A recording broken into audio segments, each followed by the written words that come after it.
बिस्मिल्लाहिर्रहमानिर्रहीम। मैं हूं मोहम्मद आसिफ चौधरी और हमारी इनकम टैक्स ऑर्डिनेंस 2001 पे जो लेक्चर की सीरीज़ चल रही हैं उसमें अब हम पहुंच आए हैं चैप्टर 10 के प्रोसीजर्स पे और इसका पार्ट 5 है। अब हम पार्ट 5 पढ़ेंगे। पार्ट 5 में है collection and recovery of taxes.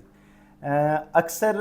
बाज़-औक़ात ऐसे होता है, आपको नोटिस आता है 137(2) का कि जी आपके अगेंस्ट ये डिमांड है, ये रिकवरी करें और उसमें करें। बाज़-औक़ात ऐसे होता है कि बैंक अटैच हो जाता है और बैंक में से जी FBR वाले पैसे निकाल के ले गए, और बाज़-औक़ात ऐसे होता है कि वो इसकी रिकवरी कैसे और किस वक्त में करनी है, तो उसके रिलेटेड जो सारी चीज़ें हैं वो हम इस सेक्शन में पढ़ेंगे। और कैसे टैक्स, कब टैक्स, कहाँ टैक्स जमा करवाना है, ये भी हम इसके बारे में पढ़ेंगे कि कलेक्शन कैसे FBR की होती है और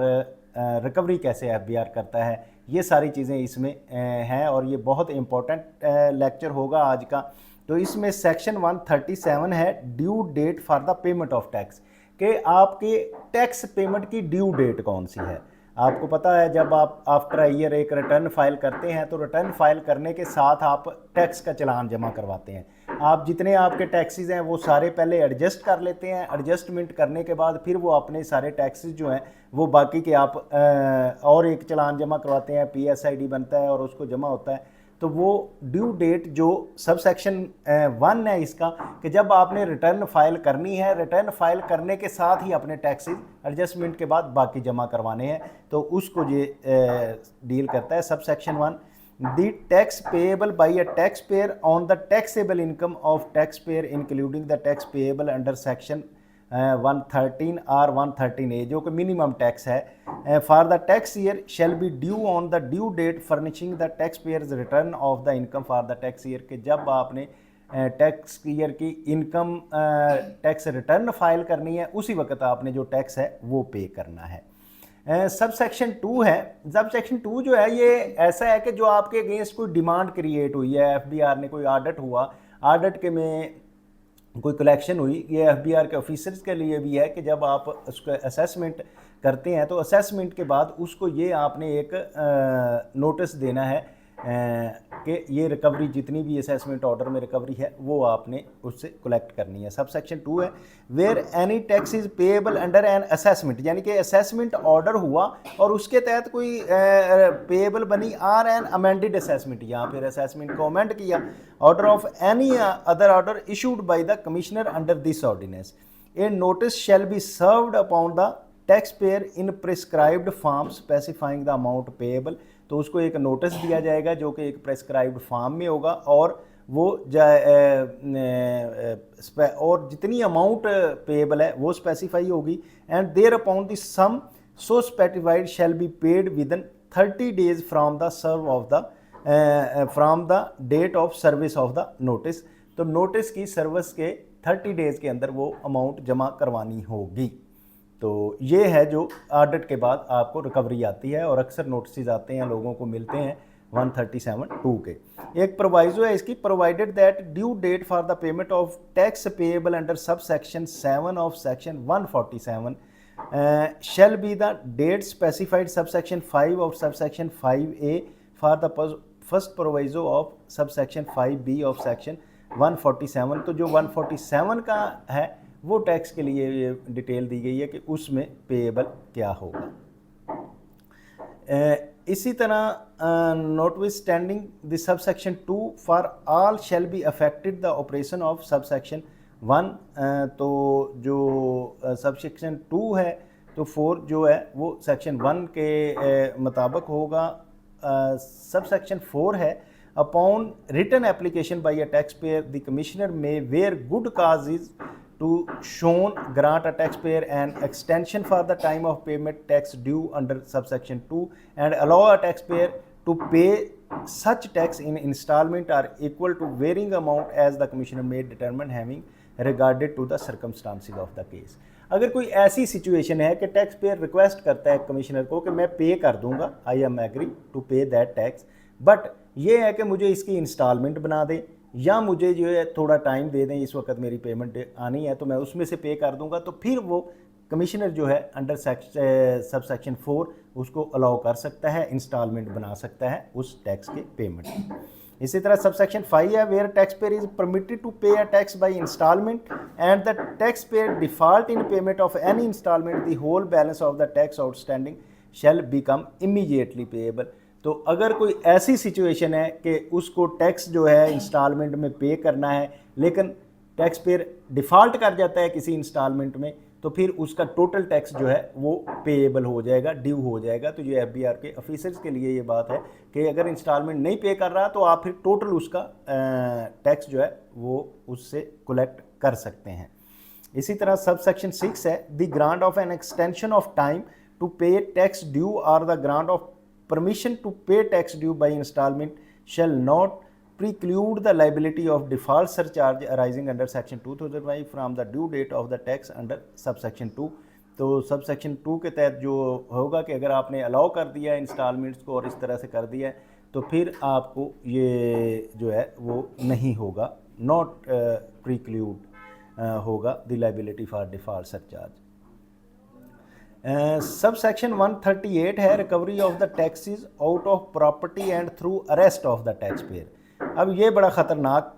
है दोनों पार्टियों के लिए, टैक्स ऑफिसर्स के लिए भी और टैक्स पेयर्स के लिए भी, कि जब कोई टैक्स नहीं देता तो एफबीआर के ऑफिसर के पास अथॉरिटी है कि वो उसका टैक्स कैसे कैसे कर सकता है, उसकी मूवेबल इमूवेबल प्रॉपर्टी को अटैच करके कर सकता है, अरेस्ट करके टैक्स जमा करवा सकता है। और टैक्स पेयर के लिए भी ये है कि अगर आप नहीं करवाते तो फिर एफबीआर इस हद तक भी जा सकता है। और स्टूडेंट्स को भी इस चीज़ से का पता होना चाहिए कि ये सिचुएशन होती है। तो लॉ क्या कहता है, for the purpose of recovery any tax due by a tax payer the commissioner may serve upon a tax payer a notice in prescribe form requiring him to pay the said amount of tax within such time as may be specified in the notice. कि commissioner एक तो पहले बात तो यह है कि इसमें नोटिस इशू करेगा कि आपकी ये अमाउंट पेएबल बन रही है, आप इसको अमाउंट पे करें।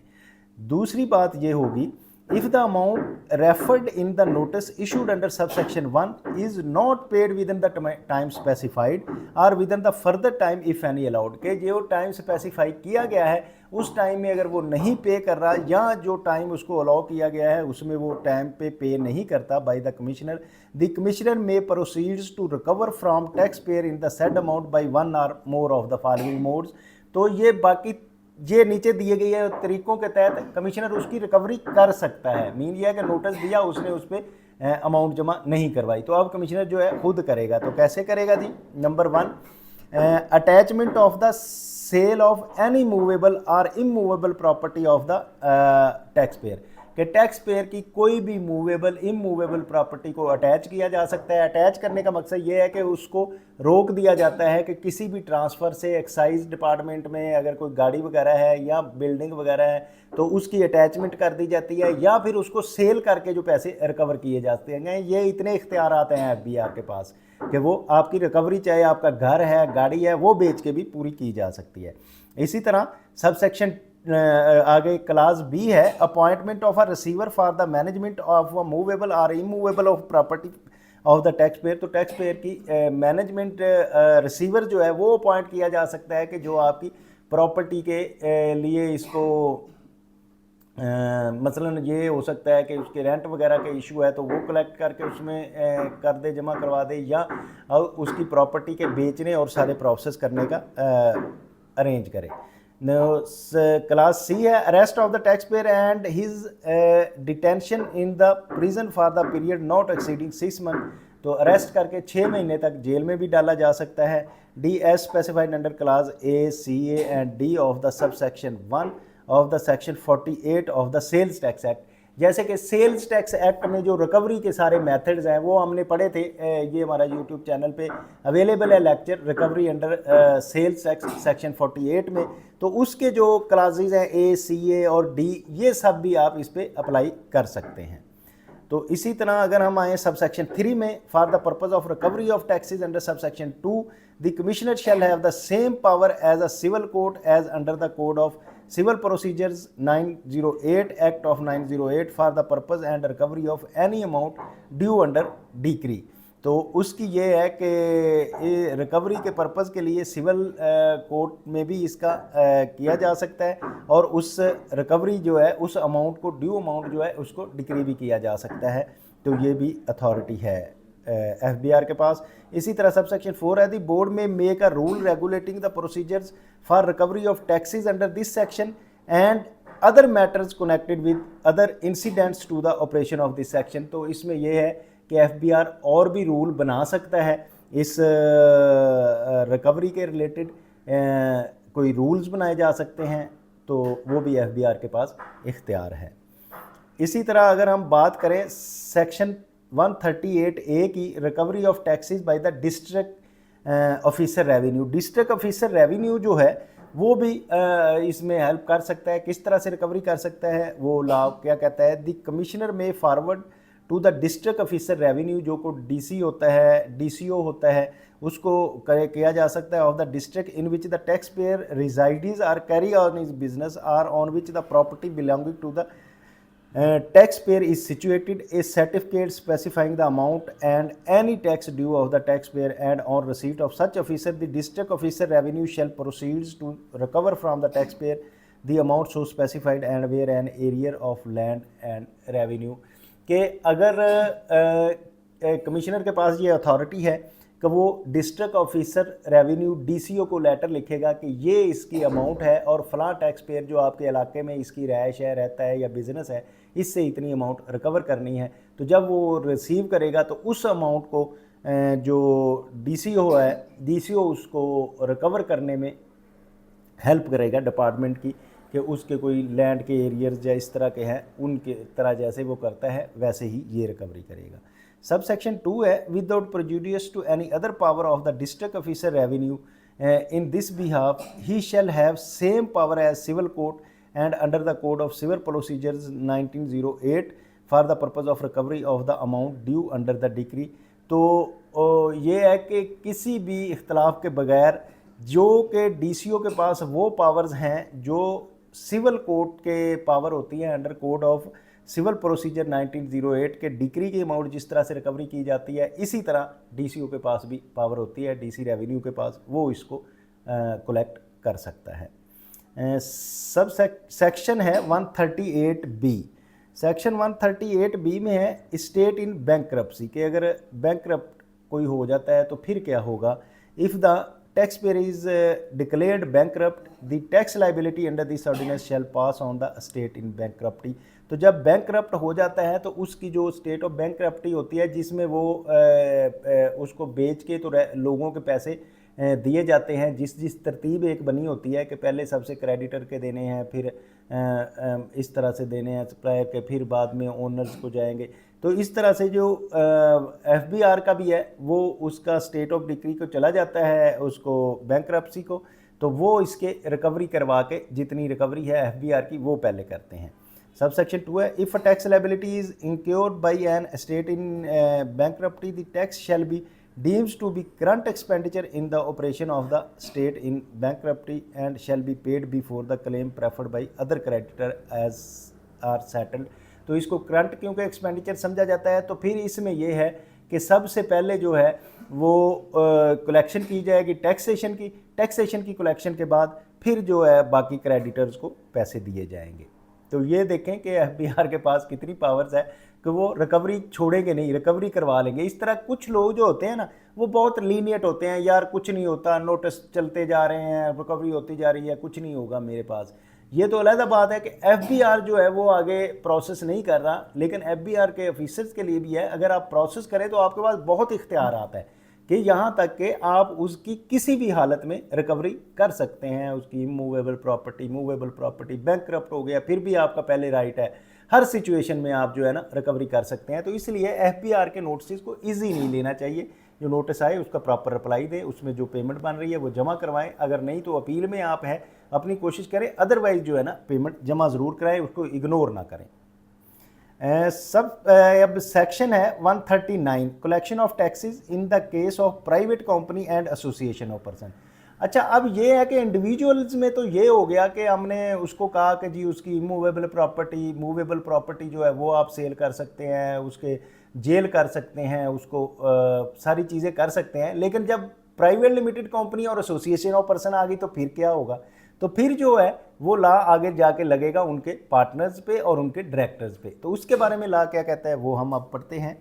notwithstanding anything in Companies Act 2017 where any tax payable by a private company including the private company that has been wounded up or gone into liquidation, यानी कि जो वाउंड भी हो गई है, वाइंड अप हो गई है, लिक्विडेट हो गई है या लिक्विडेशन में चली गई है, तो उसके लिए भी ये है in respect of any tax year can not be recovered from the company every person who was at the time of that year. तो उसमें अगर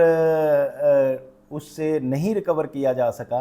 कि उस कंपनी से जो उस टाइम पे थी, तो फिर क्या होगा, a director of the company other than an employed director, तो जो डायरेक्टर ओनर डायरेक्टर यानी कि एम्प्लॉयड डायरेक्टर नहीं, ओनर डायरेक्टर जो होगा वो रिस्पॉन्सिबल होगा, और दूसरा share holder in the company owns not less than 10% of the paid up capital of the company, तो वो ओनर जिसके पास लेस देन 10% कैपिटल होगा वो उसका रिस्पॉन्सिबल होगा। Shall be jointly and severally liable of payment of the tax due by the company, तो director, owner director और shareholders जो होंगे वो जो होंगे इसके रिस्पॉन्सिबल होंगे। Any director who pay taxes under subsection 1 shall be entitled to recover the tax paid from the company or shares of the tax from any other director. तो अब एक डायरेक्टर से अगर रिकवर कर लिया है या उसने पे कर दिया है कंपनी का, तो वो अपने हिस्से के मुताबिक बाकी लोगों से रिकवर कर सकता है, ले सकता है। इसी तरह a shareholders who pays the taxes under subsection 1 shall be entitled to recover the tax paid from the company or from any other shareholder to whom clause B of subsection 1 applies the proportion of shares owned by the other shareholder। इसी तरह जो share holder होगा, एक ने अगर पे कर दिया है तो अब उसके फ़र्ज़ किया 30% है, तो बाकी जो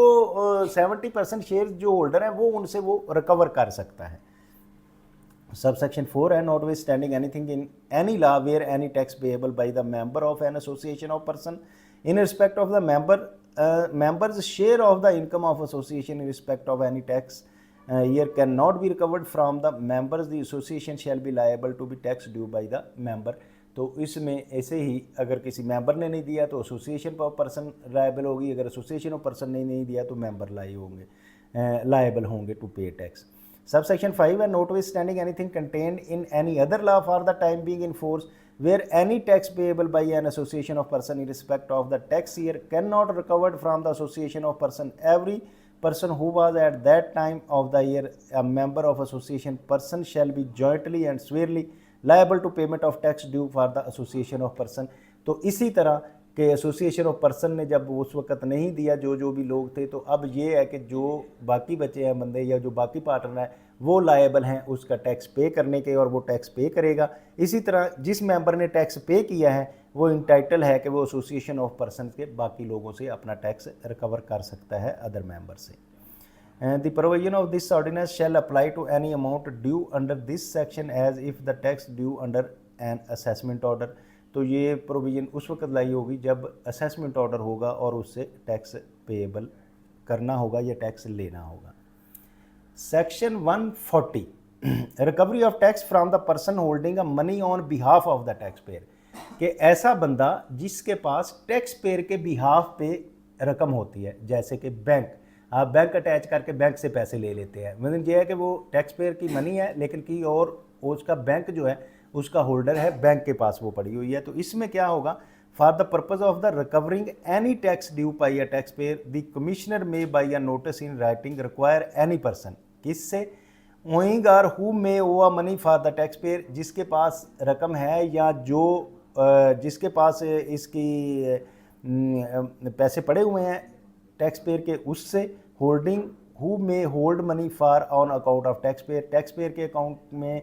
के मुताबिक किसी के पास पैसे उसके अवेलेबल हैं, किसी बायर सप्लायर के पास हो सकते हैं, बैंकर के पास होते हैं। होल्डिंग और who may hold a money of an account some other person for the payment of tax payer's, तो जहाँ कोई और पर्सन है जिसके पास अमाउंट है होल्ड कर रहा है वो, having authority of some other person to pay money to the tax payer, या किसी के पास अथॉरिटी है कि वो टैक्स पेयर को पे करेगा, to pay the commissioner so much of the money as set out in the notice by the date as set out of the notice. इसकी बेहतरीन एग्जांपल ये है कि बैंक से और जो अपना उसके सप्लायर होते हैं या एफबीआर के पास कहीं रिफंड्स पड़े हुए हैं, तो जिसके पास भी पैसे पड़े हों उससे वो रिकवर किए जा सकते हैं, प्रोवाइडेड, इसके लिए प्रोवाइजो है, provided that commissioner shall not issue a notice under the subsection for the recovery of tax due from a tax pair if set tax payer has filed an appeal under section 127 के। अगर 127 में अगर उसने appeal file की हुई है तो फिर उससे ये रिकवरी नहीं की जाएगी। In respects of the order under which the tax sought be recovered has become payable and the appeal has not been decided by the commissioner appeal subject to the condition that 10% of the said amount of the tax due has been paid by the taxpayer। के commissioner जब तक के commissioner appeal उसकी appeal decide नहीं करता उस वक्त तक आप बैंक अटैच नहीं कर सकते, लेकिन इसके लिए ज़रूरी ये है कि 10% जो है कमिश्नर अपील के पास पैसे उसके जमा हुए हों। सब सेक्शन 2 है subject to sub section 3 the amount set out in notice under sub section 1 where the amount of the money is equal or less than the amount of tax due by the taxpayer shall not exceed the amount of money। तो जहाँ हमने recovery जो करनी है वो कम है तो फिर उससे ज़्यादा जो है अटैचमेंट नहीं की जा सकती, जितनी आपने रिकवरी करनी है उतनी है। In case in other cases shall be so much money is sufficient to pay the amount of tax due by the tax payer, कि जितनी अमाउंट अगर सफिशेंट अवेलेबल है, जितनी उसने पे करनी है तो वो पे करेगा। Where the person is liable to make series of payments such as salary to the taxpayer notice under subsection 1 may specify in the amount paid out by each payment until the amount of tax due by the taxpayer has been paid। तो अगर किसी ने ऐसे ही payment कोई करनी है और फिर उस पेमेंट के पैसे हैं जैसे कि सैलरीज देनी है या ऐसे कोई काम है तो वो सबसे पहले जो है टैक्स पे करेगा, फिर बाकी पे करेगा। सबसेक्शन 4 है the date of payment specified in the notice under subsection 1 shall not be the date before the money become payable to the tax payer or held on the tax payer's behalf. तो जो उसके पास payable amount है उसकी notice उसने दिया है और वो उस डेट तक उसने उसको रकम पे करनी है और बाहर नहीं निकालनी। सब सेक्शन 5 है the provision of section 160, 161, 162 and 163 so far as may be shall apply to the amount due under this section as if amount were required to be deducted from the payment under division 3 of। तो अगर किसी को ये amount देनी है तो tax की amount पहले ड्यू होगी और डिडक्ट होगी। Any person who has paid any amount in compliance with the notice under subsection 1 shall be treated as having paid such amount under the authority, so the taxpayer and the receipts of the commissioner constitute a good and sufficient discharge of liability such person to taxpayer for the extent of amount referred in the receipts। तो जितनी उसने amount अगर पे करनी है वो पे कर दी है तो वो उसकी लाइबिलिटी ख़त्म हो जाएगी। In this section person includes any court, tribunal और अदर अथॉरिटीज़, वो भी इस पर्सन में इंक्लूडेड होंगे। तो अब उसके बाद आ जाती है लिक्विडेशन। तो ये रिकवरी का प्रोसेस था, तो रिकवरी का हमने ऑलमोस्ट सारा डिस्कस कर लिया कि एफबीआर के पास अथॉरिटी है, वो किस किस तरह से आपसे रिकवरी कर सकता है। आपके जो मूवेबल इमूवेबल प्रॉपर्टी जो है वो उसको अटैच करके उसको बेच के कर सकता है, जेल में टैक्स पेयर को बेच के कर सकता है, फिर उसके बैंक में पैसे पड़े हुए हैं वो ले सकता है, उसके सप्लाई बायर के पास पैसे पड़े हुए हैं वो ले सकता है, लिक्विडेट हो गई है तो लिक्विडेटर से ले सकता है, बैंक करप्ट हो गई है तो बैंक करप्सी में पहले सबसे होगा। तो मेन ये है कि गवर्नमेंट का पैसा है वो कहीं जाना नहीं है, वो गवर्नमेंट ऑफिसर के लिए के भी जेन में होना चाहिए कि वो रिकवर कर सकते हैं, उनके पास अथॉरिटी है, और टैक्स पेयर के जेन में भी होना चाहिए कि ये पैसे से बचत नहीं है। तो इसलिए इसको सीरियस लें और अपने टैक्सेस टाइम पे जमा करवाएं। उम्मीद है कि आपको बड़ा अच्छा समझ आ रहा होगा इस प्रोसेस का। तो आप इसको अगर समझ रहे हैं और फिर दूसरों को समझाने के लिए लाइक कर रहे हैं, शेयर कर रहे हैं, सब्सक्राइब कर रहे हैं, तो थैंक यू वेरी मच और हैव अ नाइस डे। अस्सलाम वालेकुम।